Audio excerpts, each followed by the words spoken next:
march into my investors and apologize for presenting a business plan that did not call for a marketing budget. Look, if you're creating a piece of software that's free and there's zero risk to the user to download this, then sure, there are many ways you can spread the word and get people to try this or visit your website. Like what? Like what? We want specifics. Many of the things that were just mentioned, right? You reach out to your Twitter followers that you have.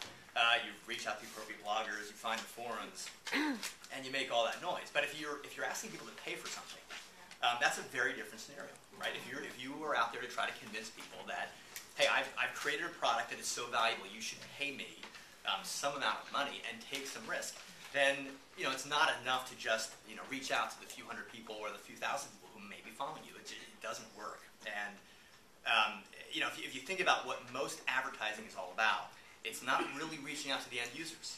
It's reaching out to the distribution channel, right? So GM isn't advertising to end users. They're advertising to the dealerships. Essentially, they're showing the dealers that, hey, we are supporting, we are helping you sell cars. This advertising is helping you sell cars. GM never sells a car directly to you.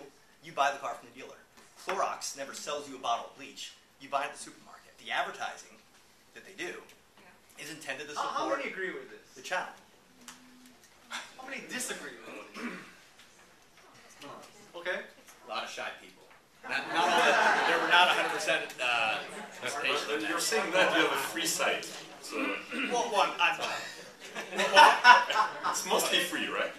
Our product. Yeah. But my point is, I don't think that the approach of, hey, you don't need to advertise, you can just reach out through social channels, works for every product. It works if you have a very risk-free product.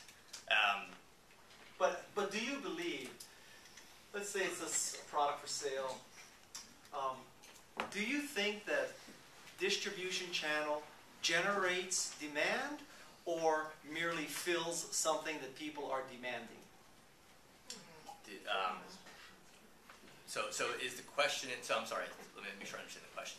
Is the distribution creating demand or... No, if General Motors did not have any dealers, right, do you think the dealers actually generate demand with their local marketing, their local presence, or all that? Or General Motors dealership, all they do is General Motors makes people want to buy the new Camaro, and then these people walk into a dealership and get fulfilled.